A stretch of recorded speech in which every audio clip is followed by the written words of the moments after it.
मी सोनमजींना विनंती केली की सोनमजींनी तिचं उपोषण सोडावं.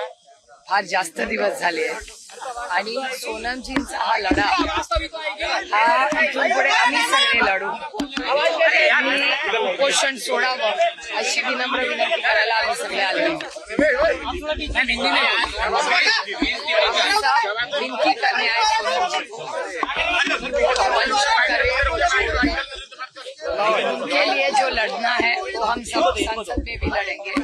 संसद का सत्र सोमवार से शुरू हो रहा है और हम वहाँ इनको सारी जो बातें और नीट के बच्चों का जो है तो वहाँ हम सब बोलेंगे. अभी सत्र भी शुरू होने वाला है तो ये आवाज वहाँ भी आप लोग उठाएंगे? बिल्कुल उठाएंगे. आता तुम्ही भूमिका मांडलेली आहे की धर्मेंद्र प्रधानांच्या राजीनाम्याची आम्ही संसदेमध्ये पहिल्याच दिवशी मागणी करू. आमचं म्हणणं आहे की 2 मीटिंग इथे जर आंदोलन चाललं असेल तर आमची नैतिक जबाबदारी आहे की समाजात ज्या गोष्टी झाल्या आहेत त्या सरकार दरबारी पोहोचवल्या. एक भावना समाजात पालकांमध्ये युवा पिढीमध्ये आणि इथे एक आंदोलन चाललंय ज्याच्यात धर्मेंद्र प्रधानजींचा राजीनामा घ्या नाहीतर आम्ही उपोषण सोडणार नाही. मला असं वाटतं आम्ही जे लोकप्रतिनिधी आहोत आमची नैतिक जबाबदारी असते की समाजात ज्या गोष्टी झाल्या त्या संसदेत मांडल्याच पाहिजेत. आणि संसद सुरू व्हायच्या आधी 2 ठिकाणी याच्याबद्दल बोलणार आहे. एक तर रविवारी सकाळी एक ऑल पार्टी मीटिंग भारत सरकारने बोलवलेली आहे.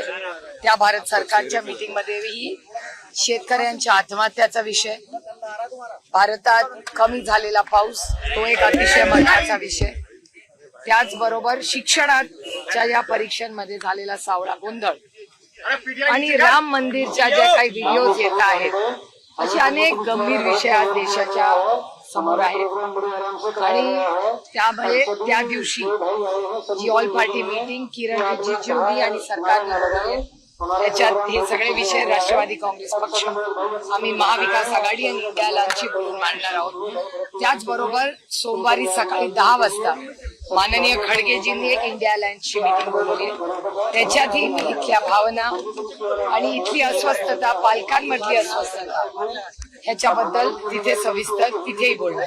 मैम, छात्र आंदोलन को समर्थन करने आप आई हैं. जवाहर यूनिवर्सिटी के 38 बिल्डिंगों पर बुलडोजर चलाने की बात है, क्या कुछ कहना चाहेंगी आप?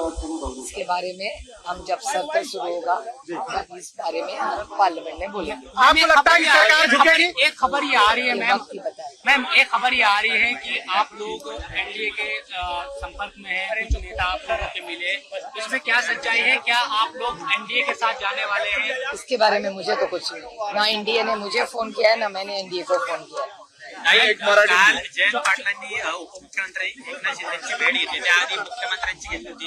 त्याच्यावर तुम्ही स्पष्टीकरण दिलं, पण कालची जी भेट झालेली आहे एक मिनिट, मी स्पष्टीकरण नाही दिलं, मी वास्तव सांगितलं. प्रेस घेतलेली होती, पण काल पुन्हा त्यांनी उपमुख्यमंत्र्यांची भेट घेतली आणि त्यामुळे पुन्हा त्याच चर्चा सुरू झालेल्या आहेत. हे बघा, एक साधारण लोकप्रतिनिधी जे असतात ना ते आम्ही लोकप्रतिनिधी आहोत. आमचे जे मायबाप महाराष्ट्राची आणि देशाची जनता आहे यांची कामं करण्यासाठी आम्ही निवडून येतो. त्याच्यामुळे अनेक वेळा प्रत्येक मंत्र्यांकडे आम्हाला जावं लागतं. आता आम्ही जातो, आम्ही फोटो काढतो, आम्ही ट्विट करतो. जर फोटो ट्विट केले नसते तर तुम्हाला कळलं असतं का आमची भेट झाली. मी उत्तर प्रदेशचे माननीय मुख्यमंत्री योगीजींना भेटले. त्याच्यात काय गैर, एक लोकप्रतिनिधी 1 नेशन 1 इलेक्शनच्या कामासाठी मी उत्तर प्रदेशमध्ये गेलो. जॉईंट पार्लमेंटरी कमिटी आहे, सगळ्या पक्षाचे लोक होते. आम्ही जाऊन त्याच्यात भेटलो. एका सशक्त लोकशाहीमध्ये मला खरं सांगा, मंत्री काय गुन्हेगार आहेत का की आम्ही त्यांना भेटू शकत नाही? हे कमाल आहे.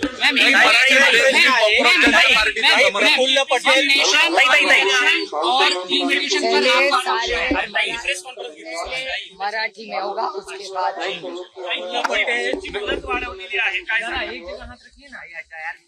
आज 2 JPCची माहिती येते.